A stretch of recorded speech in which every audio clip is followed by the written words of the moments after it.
Good morning बच्चों। चलो आज लेक्चर थर्ड के बारे में पढ़ते हैं।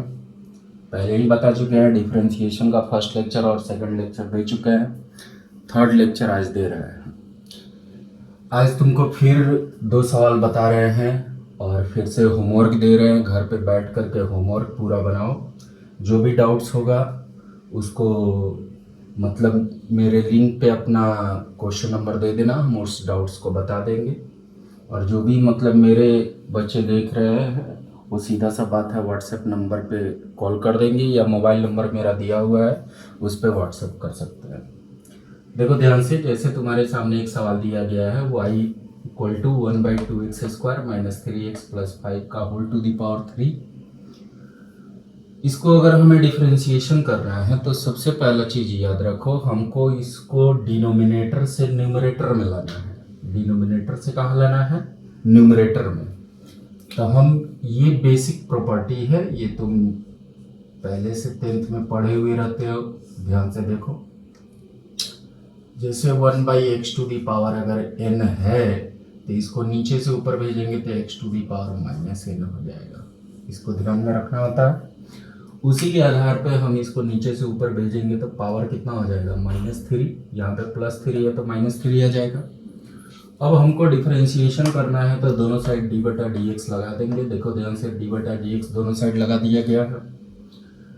अब हम डिफरेंशिएशन का रूल जो सेकंड लेक्चर में समझाए थे, बोले थे कि पावर का जो बेस होता है वो नीचे के d के बाद होना चाहिए। पावर का जो भी बेस है वो नीचे के d के बाद होना चाहिए। अगर नहीं है तो हम अपने से देंगे, और है तो देने की कोई ज़रूरत ही नहीं है। तो पावर यहाँ पे तुमको -3 है, बेस तुम्हारा दिख रहा है 2x² माइनस 3x प्लस 5। उसको यहाँ पर पहले ऊपर वाला ये लाइन लिख देंगे और उसके बाद नीचे में d देना ही देना है, ये बार बार बता चुके हैं। और पावर का जो भी बेस है वो नीचे में दे देंगे। क्लियर?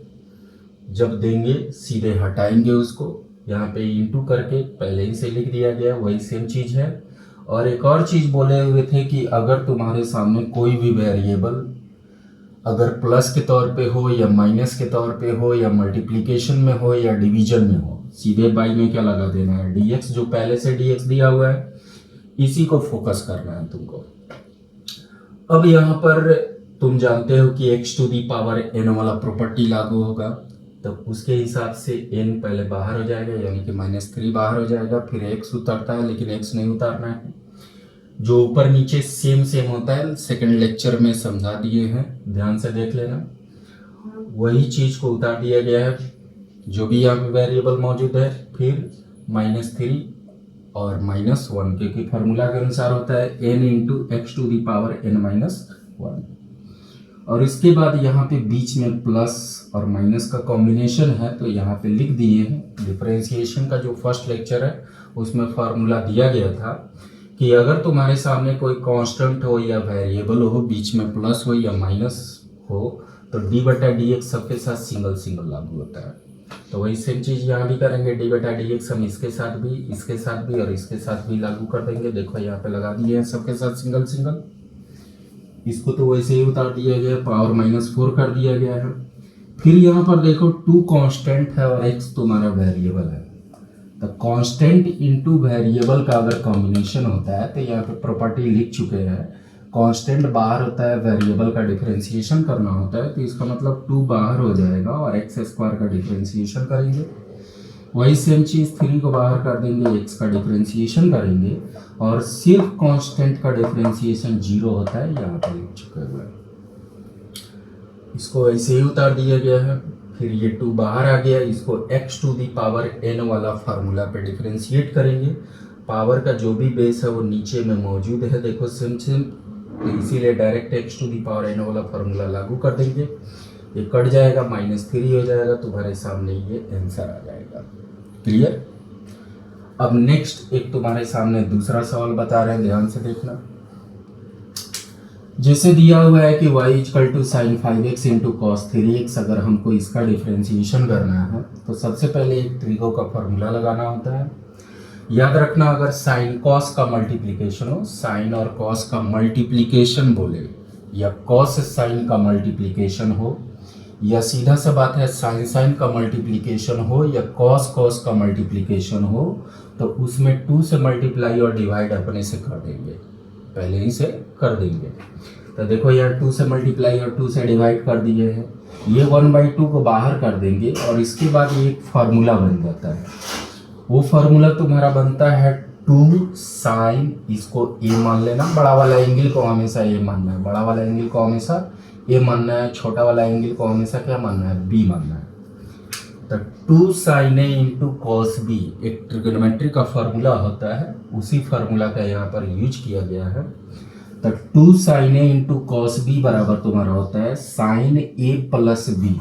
याद रखना 2 साइन ए इंटू कॉस बी ट्रिगो का एक फार्मूला होता है जो होता है साइन ए प्लस बी। हमेशा याद रखना बड़ा वाला एंगल को ए मानना, छोटा वाला एंगल को बी मानना, सहूलियत के लिए। तो साइन ए प्लस बी फिर प्लस साइन ए माइनस बी होता है, ये फार्मूला दिमाग में चढ़ा के बैठ जाना। 2 साइन ए इंटू कॉस बी बराबर तुम्हारे सामने होता है साइन ए प्लस बी प्लस साइन ए माइनस बी। ये 1/2 बाहर हो जाएगा, फिर इसको 5x प्लस 3x लिख देंगे, कितना 8x, और 5x में से 3x जाएगा, कितना हो जाएगा 2x। यानी कि डिफरेंशिएशन हमको इसका करना है, ना कि इसका करना था, इसका। अब हम डिफरेंशिएशन करने के लिए दोनों साइड d/dx लगा देंगे, दोनों में लगा देंगे।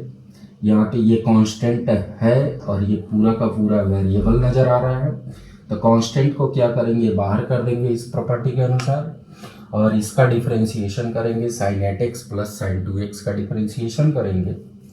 फिर यहाँ पे बीच में प्लस है, तो इस प्रॉपर्टी के अनुसार हम इसका सिंगल सिंगल डिफरेंशिएशन करेंगे, देखो लिखा हुआ है। उसके बाद हम चेन रूल के अकॉर्डिंग तुमको पढ़ा दिए हैं सेकंड लेक्चर में, या फर्स्ट लेक्चर में भी बताया गया है। चेन रूल के अकॉर्डिंग सबसे फर्स्ट में तुम्हें दिख रहा है साइन, उसके बगल में जो कुछ भी है वो तुमको नीचे उतारना पड़ेगा डी के बाद। तो साइन के बाद तुम्हारा 8x है, नीचे में बाई डी और 8x उतार देंगे। फिर जब देंगे सीधे हटा देंगे, और पहले ही बता चुके हैं कि अगर मल्टीप्लिकेशन हो, डिवीजन हो, सब्ट्रैक्शन हो या एडिशन हो तो बाई में dx लगा देना है, यहाँ पे dx लगा दिए हैं। फिर प्लस वही सेम कहानी इसके साथ भी करेंगे, साइन 2x, और साइन के बाद 2x है तो नीचे में d लिख करके 2x दे देंगे, फिर इंटू में d 2x और बाई में क्या हो जाएगा dx। यहाँ पे 1/2 साइन का डिफरेंशिएशन जानते ही हो कॉस होता है, तो कॉस 8x, फिर यहाँ पे कांस्टेंट इंटू वेरिएबल है तो 8 बाहर हो जाएगा, dx/dx हो जाएगा। वही सेम कहानी इसके साथ भी होगा। तुम देखोगे ये dx/dx कट जाएगा, तुम्हारा आ जाएगा कितना 8 cos 2x, और फिर तुम्हारा 2 cos 2x और बाई में 2, इसको काट सकते हो तो काट देना अपना।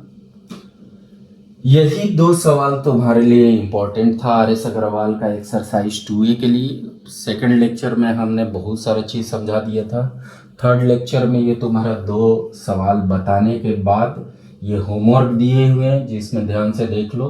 इतने क्वेश्चंस हैं एक्सरसाइज 2A के, उसको घर पे बैठ करके प्रैक्टिस करना, कहीं कोई दिक्कत नहीं होगा, आराम से हर सवाल बन जाएगा।